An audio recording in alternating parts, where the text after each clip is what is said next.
and welcome back to online education across the Atlantic. And after we've started offering the video podcast option for this on YouTube, we're all trying to adjust to the video angle of this. So you might notice Morgan is now down in the basement, although we're both noticing it's quite a nice office that your spouse has down there. So this is the new you.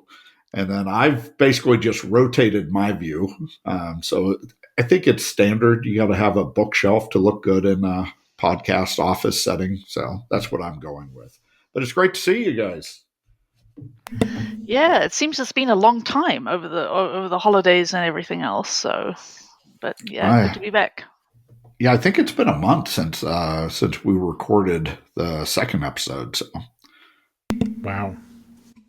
Yeah, that's quite a while. I feel like I'm not quite ready to start 2025 yet, but we're kind of 13 days in, so there we go. Yeah, I think you've started it whether you want to or not. I know. Yeah. Well, today it turns out that Neil, you did a post recently looking at the state of UK online education. Sort of where are we? And then at the same time, we have new data in the US on enrollments broken down by distance education from iPads.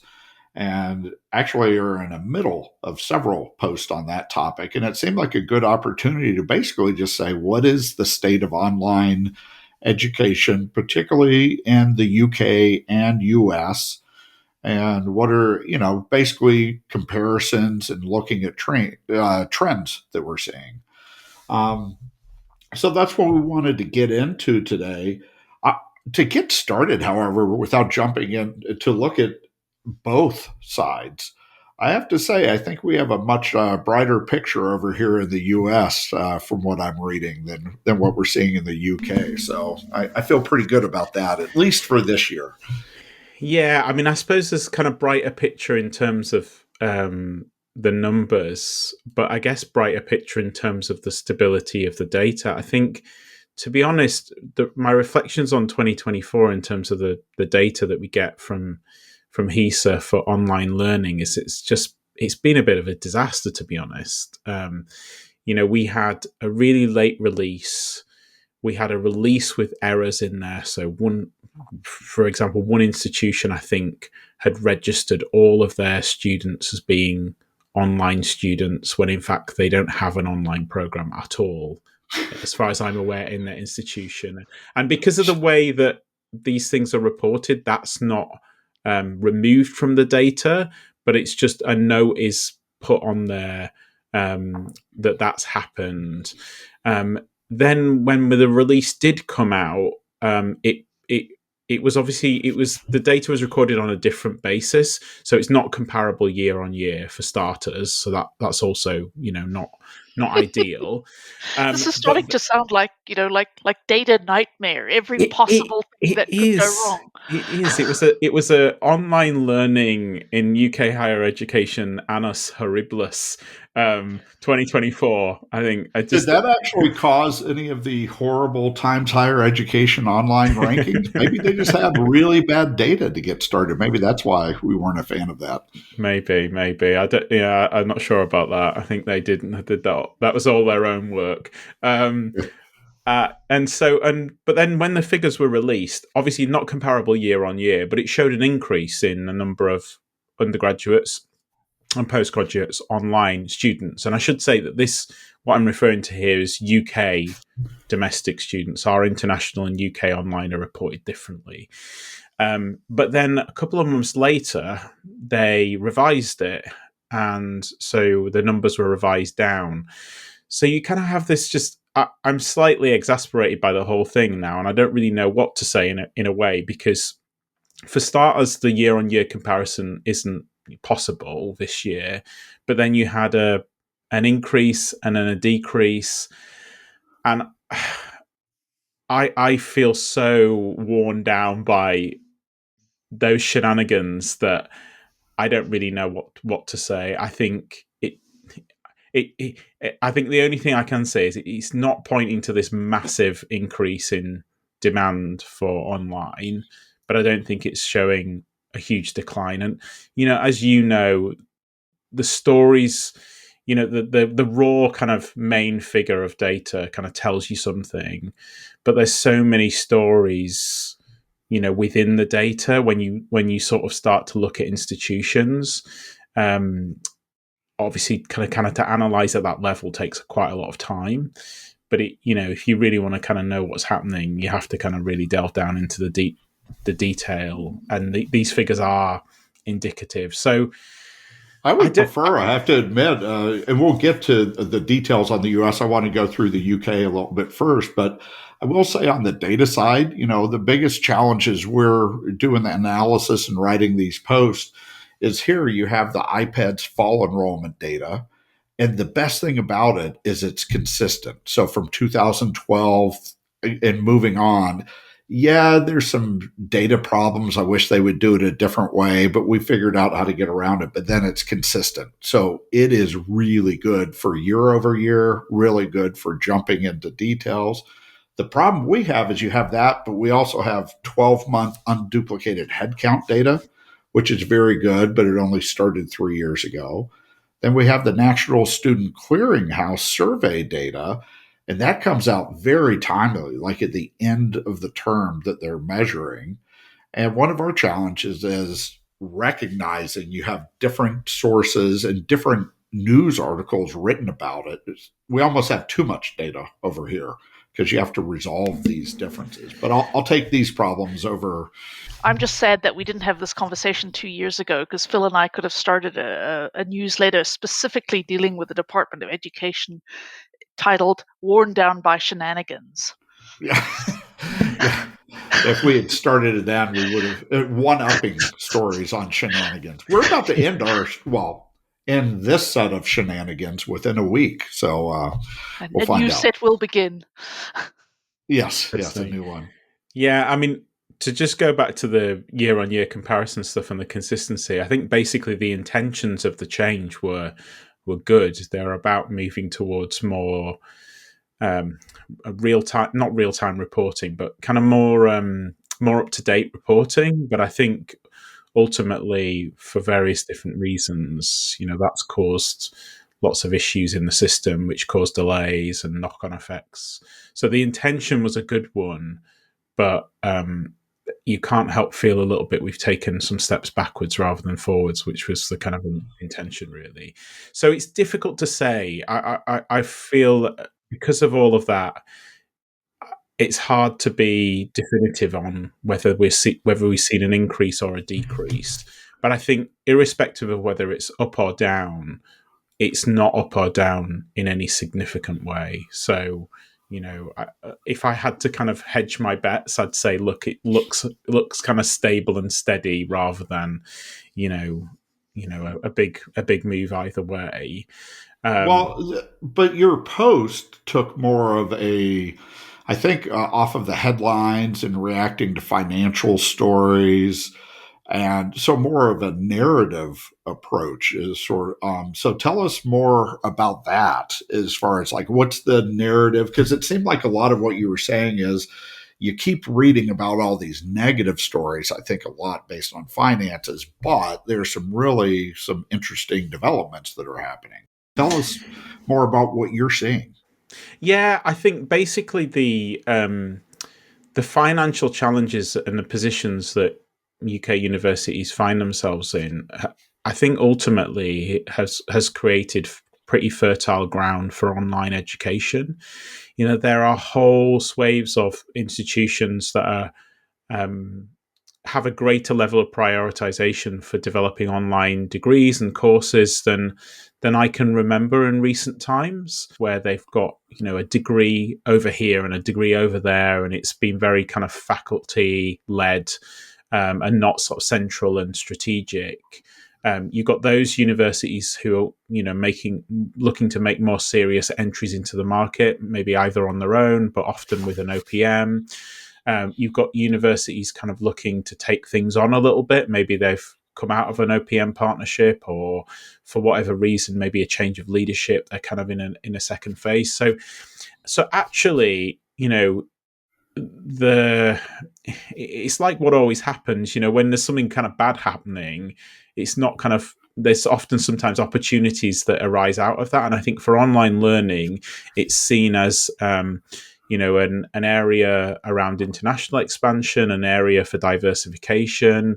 And so it's somewhat more insulated than on campus because it's kind of being viewed as an income generating activity and a kind of a future audience development kind of aspect of higher education. So you're just seeing a lot more activity. And I think the main headline and the main theme for 2024 for me, and I think it'll continue into the next year, is just a growing competitiveness because there are more, maybe I think we've talked about this in the past, maybe that ultimately there are more universities in the UK that have a greater distance to travel around online education more generally than in the US.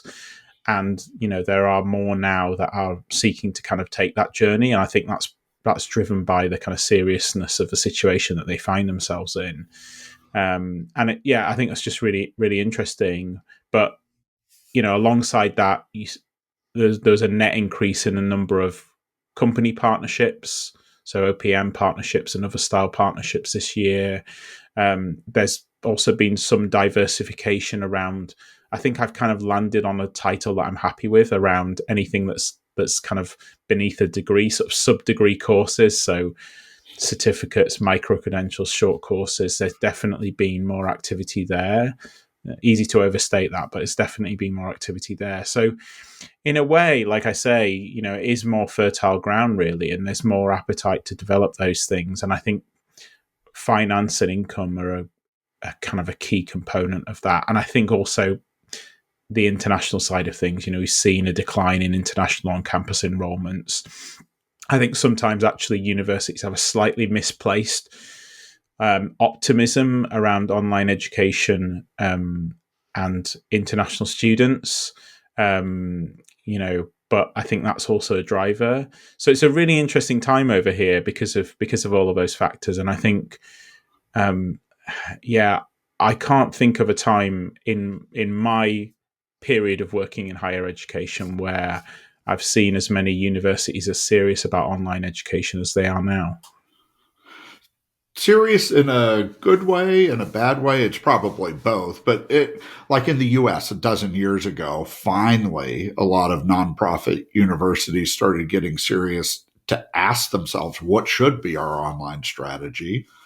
For better or worse, a lot of that was driven by MOOCs and campus presidents reading articles in the Atlantic and finally having permission to think about this. But then that led to wildly optimistic views. Oh, you make money right away. It's growth, growth, growth. And then ignore competition. But overall, if we look at the past dozen years in the US, and we'll get more details there, things have moved along, but there was a lot of hype involved there. What I'm hearing from you is at least stated more conservatively, like a lot more opportunities you're saying, but you're not describing a lot of this is crazy. No, there's definitely a bit of that. And I think I think the kind of roots of that, in a way, you don't know what you don't know. So, there's a lot of misconceptions for online, particularly those institutions that haven't really been doing it. So the international one is a classic one. There's misconceptions that involve equating what people understand around international on-campus students with online students. And, I think this is a bit of a crude way of kind of trying to draw out those distinctions. But if in terms of on-campus, if you think an on-campus degree for an international student in the UK is a highly marked up program, it's likely that for an online audience, the reverse is going to likely to be true if you're going to generate online international recruitments. And you kind of see that for the more mature providers, that actually affordability is so critical for international students who are online in a way that it's not for on campus. So there's misconceptions there around the scale of the opportunity for international, because there's not really an appreciation of the fact that that's a different audience.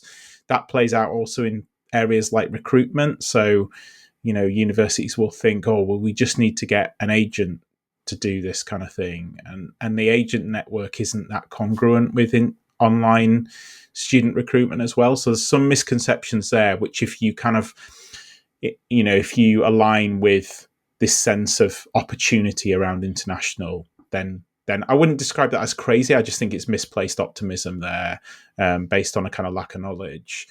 I definitely see, though, some quite optimistic predictions around the scale of student enrollment growth over 3-5 years. And I think I said before, I struggle when you look at universities who've done that, or got close to it, and you compare them with the universities that are kind of making those predictions or kind of working on those assumptions.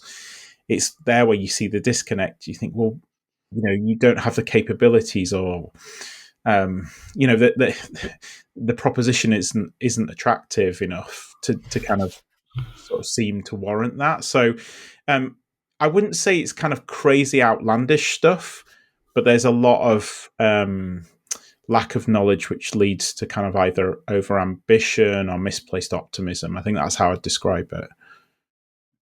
I certainly see a lot of that. And also the one thing is just not taking into account the kind of time that the large places have spent building up those. It wasn't done in 2 or 3 years. It was over a very long period of time. Yeah, and I think the other dimension is, particularly on things like kind of predictions of growth, is that it is just a lot more competitive now, because of the kind of market entries. But you've got some very commercially savvy private universities and private companies working in the market. You've got a lot of competition on kind of pricing. So, it is a more competitive market as well. And I sometimes wonder if those predictions are kind of based on a market of a few years ago rather than kind of the conditions as they are now. In the US, I mean, we're ahead of the UK in online development by and large, but to this day and beyond, I don't think school leaders take into account the competitiveness and how much it's changed. It's radically changed. And quite often, if you talk to somebody and they think competition, they think, oh, OPM, 2U versus Rise Point. And you have to say, no. The bigger competition is this academic program versus this academic program, and how many offerings and what's realistic growth. So I think the competitiveness is very underestimated, probably on both sides of the pond. Yeah, and I think just strategy becomes more and more important now, and being smart about it, because if there was ever a time where you could slightly get away with, not really having a well thought out strategy, or kind of muddling your way through a little bit, whether it's kind of the strategic and where you're kind of putting your focus, or whether it's in relation to certain capabilities, then I think that time is kind of slowly coming to an end, such that I think that's another interesting element of looking ahead to the future, because I think I sort of said in the post that I feel like online education has been kind of largely insulated from some of the cost cutting that you see kind of on campus. But I think what will be interesting going into the next year and kind of beyond is the extent to which, if those universities are in that bracket of maybe not having their strategy together, not having their kind of capabilities together, and maybe they're an incumbent that have done well and then you see enrollments declining, to what extent will a declining performance kind of earmark them for the chop, if I can put it in those terms. I think that's going to be interesting as well, because I think, inevitably in a market that gets more competitive, there's winners and losers. Let's look a little bit more at the US. And I had put out a post that jumped into all of the data, but the initial way I tend to release that is, here's the data. I don't talk too much about the themes. But I guess if I had to summarize it, one thing that I've been saying is the fact this is probably our high water mark, and that the enrollments have gone up across all DE types, face-to-face, partially online, fully online. Enrollments went up for fall 2023 across all sectors as well. And this is all before the FAFSA fiasco hits, because that started in fall of 2024. It's really before the demographic cliff that must not be named a cliff is really hitting. So this was sort of our optimistic data release, is what came out. But I've been so deep in the weeds. I'd love to hear, Morgan, your sort of top level themes that you're seeing in the U.S. from the data. Like, how do you interpret what's really important that's coming out? So I think is the very lumpy nature of it. Like, we're seeing growth in different ways in different places. So um, both so declining online in some areas, but then a lot of growth in others. So, for example, private institutions, seeing a lot of growth there at the undergraduate level in terms of online. So, sort of seeing that, and then also just sort of going at a micro level, not from the data, but from speaking to people and reading. There's I think it was posted on LinkedIn that the Illinois IMBA saw a 20% drop last year, and And this speaking. is the one with Coursera, just for Yeah, our yeah. listeners. And then speaking, and I went to the Degrees at Scale thing, and there was a presentation on the Georgia Tech Online Masters in Computer Science, and they saw a giant jump last year, which was partly, they think, driven by AI and things like that, but a really significant jump. So it's very lumpy. It's sort of it's hard to draw trends there.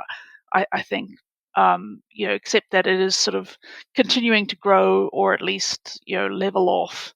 But yeah, well, one of the point, and we're about to publish a post this afternoon. So by the time you listen to this, it'll already be out there. But one of the key things that Morgan was getting on my case to highlight more, because I had it buried at the bottom of the post, is if you look at the private nonprofit 4-year sector, and it's grown the most. So since 2012, it's grown 7.5%.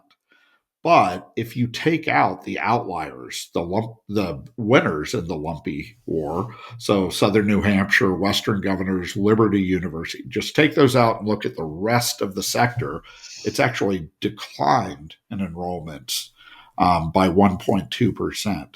So much of how the headline of that sector looks is just dominated by these handful of schools that are doing tremendously well with primarily online approaches in their strategy. And that's, to me, another example of very lumpiness that you were describing. Mm-hmm. And so you're not seeing a particular type of institution kind of winning out. It's not private over public. It's kind of lumpy across institution types. It's the people that, my initial thing is, the category are the ones who started investing 15, 20 years ago. And their strategies are really paying off and continue to pay off. So Arizona State, the ones that we mentioned, Grand Canyon University. I really find it interesting what you were mentioning, Morgan, about the IMBA at Illinois going down while the Georgia Tech was going up. You can't really associate these types of things with sector per se. It's almost like individual cases, and a lot is based on their investment profile when they started taking online seriously. What do you see, Morgan? Do you see any commonalities? Yeah, I think. I mean, partly, I think there's a big difference in those two examples between an MBA, which is just very crowded, and your Georgia Tech has such a brand and a very low cost profile. So I think there's some interesting kinds of things there. Whereas the MBA space is, there's 400 odd online MBAs and things like that. So I think it's complicated. I'm trying to wrap my head around that sort of longer term. Uh, uh, but I think a lot depends on the field. But I think you're right that it is also about when places decided to invest. I mean, I immediately thought of the personal finance thing about the best time to invest for retirement is 20 years ago, and online learning is the same thing. like, you should have started 20 years ago. Yeah. I think that is a point I make, not in relation to when you should have invested, but in terms of that differentiation between, if you're investing in the stock market, that's a long-term investment. And I think that's given the differences and the differences around the kind of capabilities that institutions often need to develop. Yeah. I think it's much better thought of in that way. But, there's, I guess, various different factors that influence institutions not thinking in that way, or there being bumps in the road, not least things like leadership changes and ripping up the strategy and starting again, or the kind of sense of it's maybe not performing as well as people would like, and those kind of things. Yeah.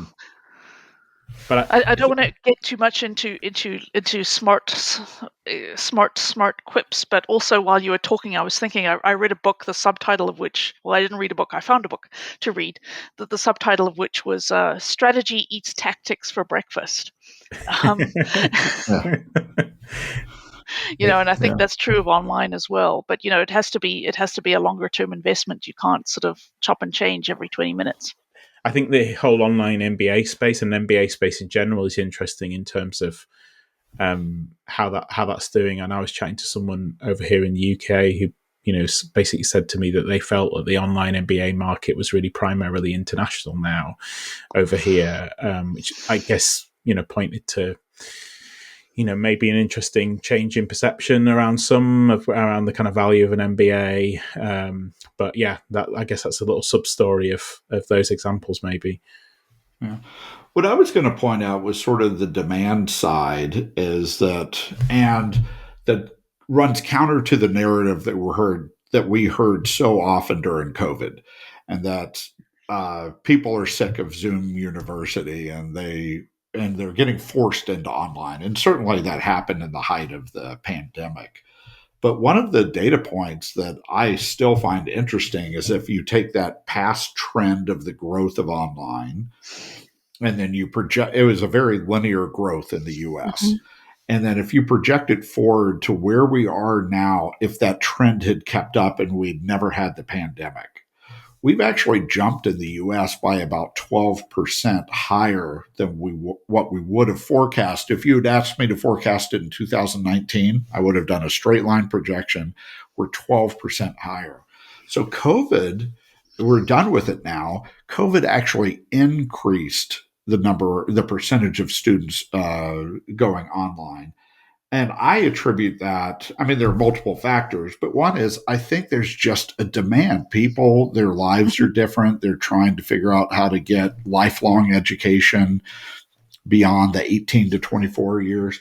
And we've always known that, but I think COVID really accelerated that in a way that we don't appreciate. All the news stories back then were about, oh, this is going to harm online because it's done so poorly.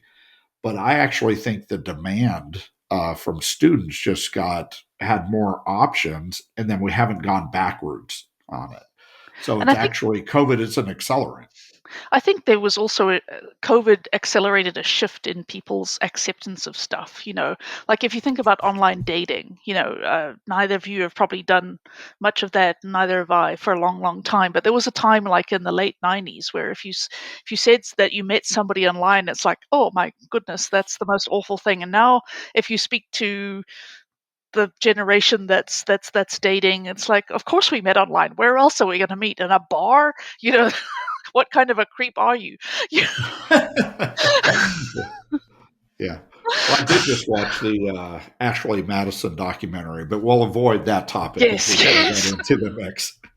But no, I think you're right. Isn't that more on the faculty side, though, than on the student side? Both faculty and students. So now if you get a degree, if you're a student, or something, it's like, yeah, I did it online because I'm busy, I got stuff. So I think it's both instructors and students. Yeah, I'd agree with that. I think there's definitely been a reduction of a kind of stigma around online. I was going to say dating then, online degrees. I think I always felt it in the UK because of the dominance of the OU, and there was a kind of sense of like the OU is the university of the kind of second chance, and it's, you know, I still get this from universities. There's still kind of people within universities who kind of pigeonhole online in that way, that it's for us this particular demographic that's served by this, you know, big dominant institution in our country. But I would agree with what Morgan's saying. I think there's definitely that kind of erosion of kind of stigma of online, and you just don't really see that as much. And I think, yeah, to your point, Phil, I feel like what we need is we need a kind of I think when we last got together, we were talking about the survey and all of the kind of narrative comments from people. Yes. We kind of need a survey that like is about the changes in demand and why people have chosen online, and we just need those snippets. I think that's what we need. Yeah, that would be interesting. And in the U.S., probably more than anywhere, I think that the demand is battle tested. I mean, we've just had an onslaught regulatory against online education, and which has bled over into, and we still get these. I mean, it just came out in the past week. We had a couple of awful stories, in my opinion, talking about online. You never get a degree, and it's just like under constant attack. Yet at the same time, you two in particular are describing less of a stigma, more of an acceptance of it. And we're about to change administration to the US. It really makes me wonder moving forward, is this going to accelerate exploration of online education even more, as we'll have less, well, certainly at the federal level, we won't have the people attacking it the way that we have in the past. So it's almost grown in demand despite all of the narrative stories, all of the attacks, and all of the research that's quasi research that's been pushed out.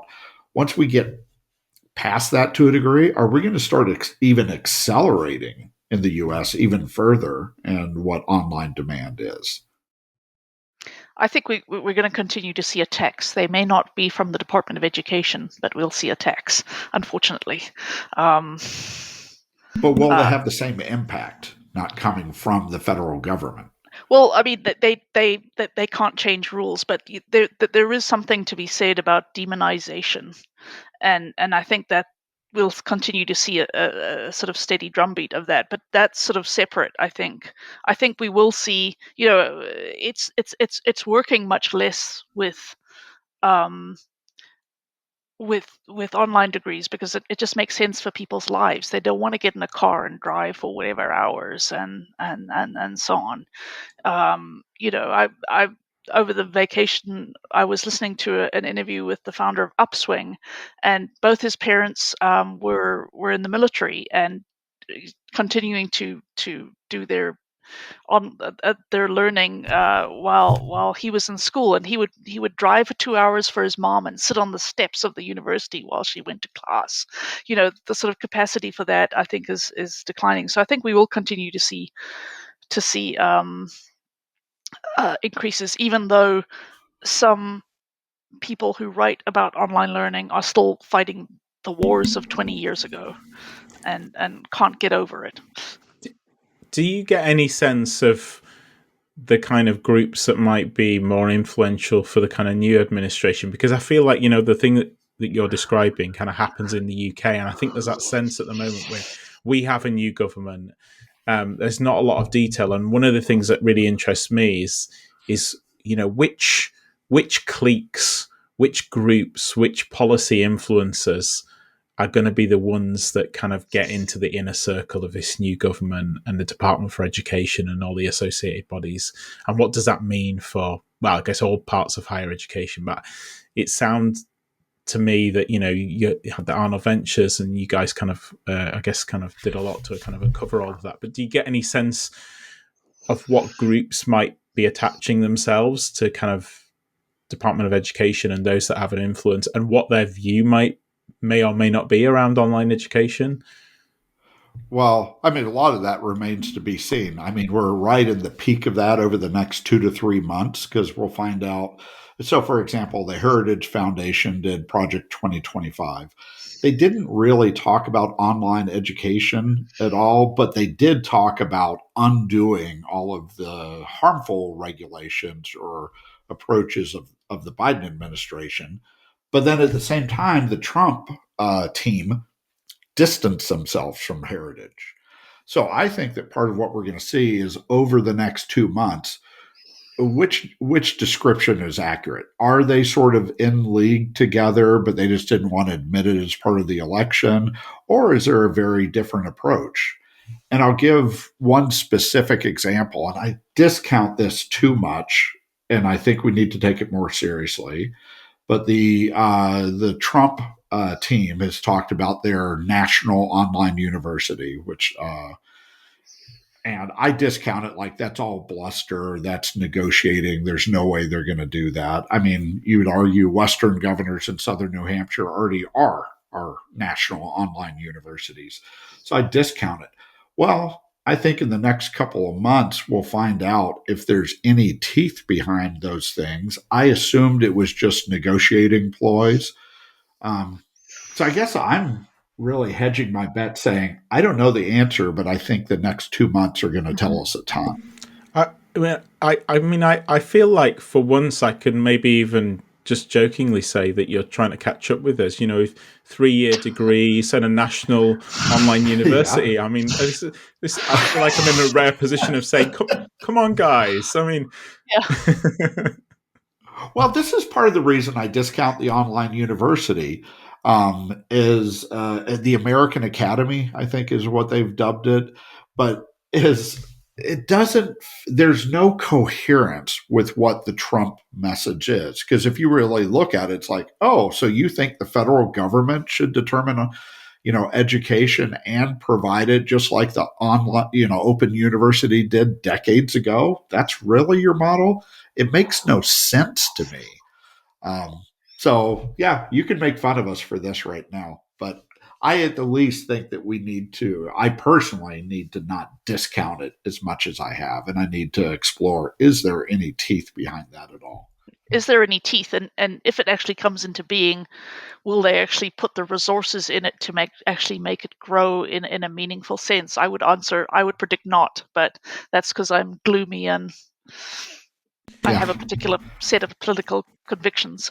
Yeah, well, presumably as well, they'd face significant competition as well. I mean, we're not talking, if you draw the comparison with the Open University kind of launching in a time when, there wasn't kind of wide scale type of that provision, that you'd like to think that would be a calculation. Look, how successful would this new initiative be against all of these, to the points made earlier, the kind of institutions have been in the game for 10, 20 years, that would have to be a consideration, you'd hope, at least. Yeah.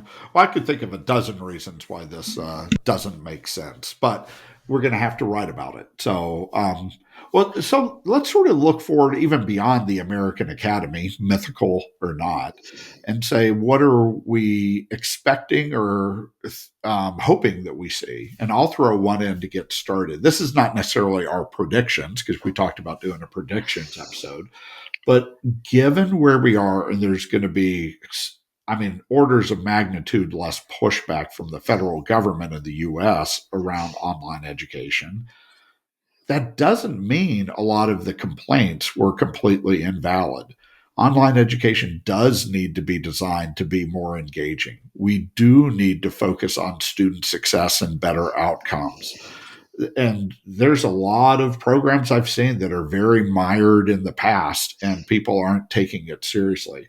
So one of the things, this is more of an aspiration than a prediction, but I really want to look in 2025 in particular to see if we'll get schools, instead of protecting themselves, really trying to innovate on the course redesign and engagement and improving the quality of online courses. Now, put another way, I think now is the time to make some real progress in that area. That's more of an aspiration than a prediction. But what are you guys going to be looking forward to trying to understand? Yeah, I think for me, this is kind of observations, but also kind of, I guess, a bit of a hope that I hope the kind of growing competitiveness that I was talking about, leads to more universities kind of upping their game around online. And, that applies to the kind of the student experience that you were referring to, Phil, but also just generally in terms of strategy. I guess I want to be able to look across more universities and say, I can get a sense that they've got a really good strategy or a well thought through strategy for what they're doing. And that's evident when I observe what they're doing. Similarly, kind of hope that there's more, investment in the kinds of roles and capabilities that are going to help those institutions kind of get mature in what they're doing around online. And as a consequence, there's a bit more variety in terms of how people market their online programs, or their kind of their portfolio, how their portfolio looks, how that portfolio relates to each other. So that's kind of what I'm looking at, the way in which universities respond to competition, and the hope is that actually that kind of rises, that's the kind of tide that rises, all boats kind of rise. But yeah, that's kind of what I'm looking at mainly.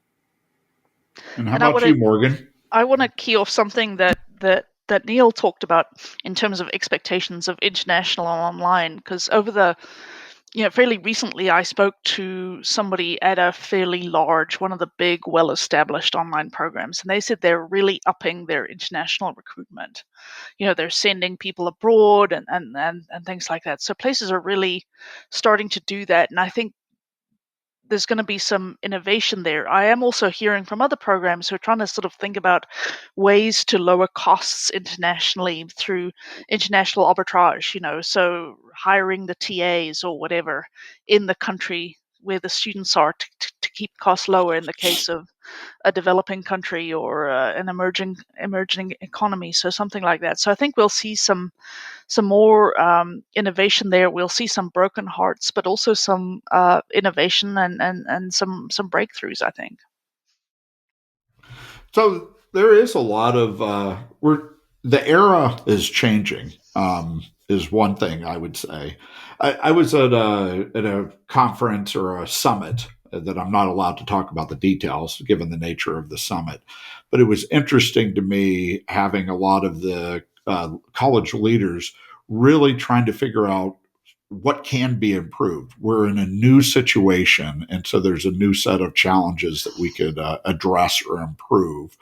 And it was surprisingly optimistic. And it sounds like all three of us, to a degree, are saying we've got new things that are being tried out and new opportunities. That doesn't mean we predict they're going to work by and large, but at least seems like this really is a turning point that we're sort of seeing right now, but even over the past year or so. I don't know if that's a fair description from your perspective. Yeah, definitely. Yeah, it definitely feels that way. But we'll see what the year brings. It's going to be an interesting one. Yeah, it certainly will. Soon will be the year of the snake, so all kinds of new changes will come there, and so with Chinese New Year. So, yeah. Well, good. Hey, well, it's great talking to you guys in the new year. Looking forward to the podcast, and now that we're all upping our video game, hopefully. Look forward to keep developing this podcast, and we'll be with you guys again in another 2 weeks. Thanks.